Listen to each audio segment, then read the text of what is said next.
headsets powered by the are only virtual reality headsets.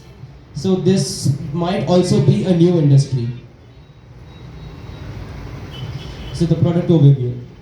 Exocet headset is going to be a lightweight and it will have an ergonomic design. It will be lightweight, but it will have it will have a high quality body, and it will also be strong because we will be using ABS plastic. And it will also be compatible with a lot of phone sizes because every phone has a different size. So we're going to use like tripod clamps to hold the phone in place.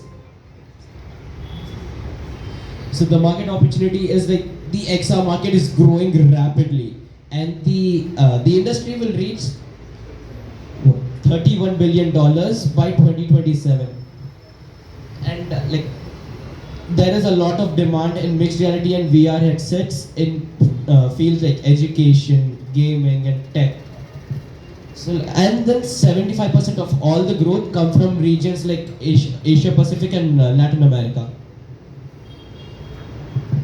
We serve, so our target audience are students and educators so that they can have interactive mixed reality sessions for the students.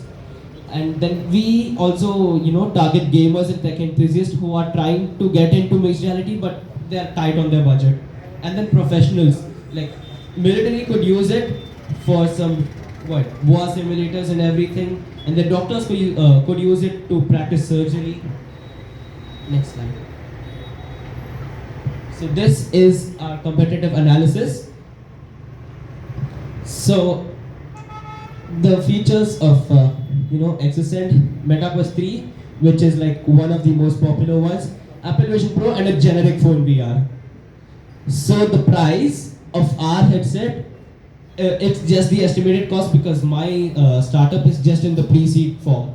Okay, so the estimated cost is 18,000, while the MetaQuest 3 base variant goes for 50,000 plus, and then the Vision Pro it retails for around 4 lakh in India, and then you can get a good quality generic phone VR for 700 to 15,000 for a very good one, and then we have phone compatibility, which is like compatible with other phones. My headset is compatible with your phone, but MetaQuest 3 and Apple Vision Pro aren't. And then the phone VR, so it's basically like a generic phone VR but with mixed reality capabilities.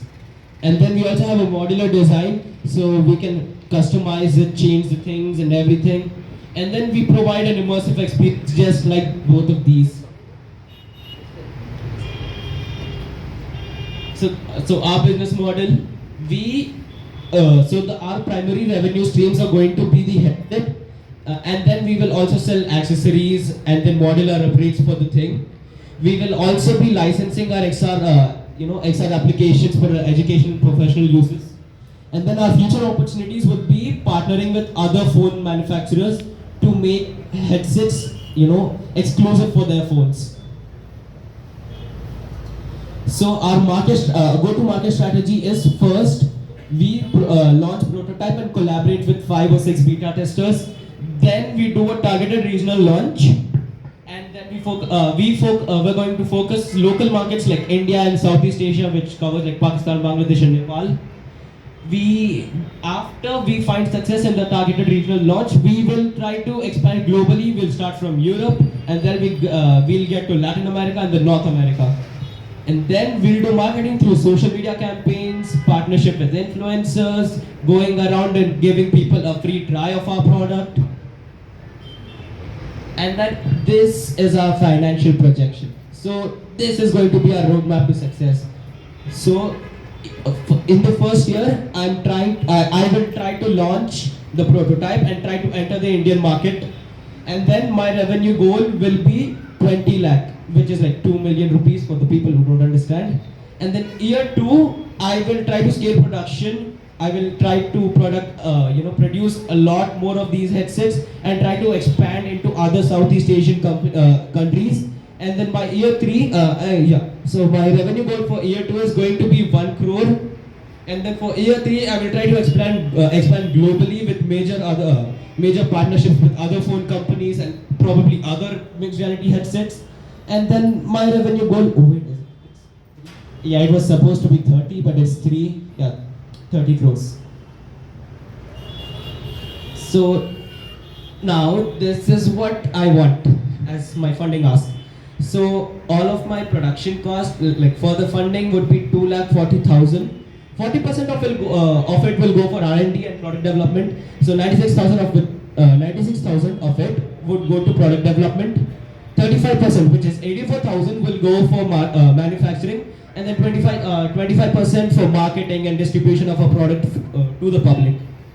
And then why would you invest in a company made by a 15-year-old? I mean, that sounds dumb, right?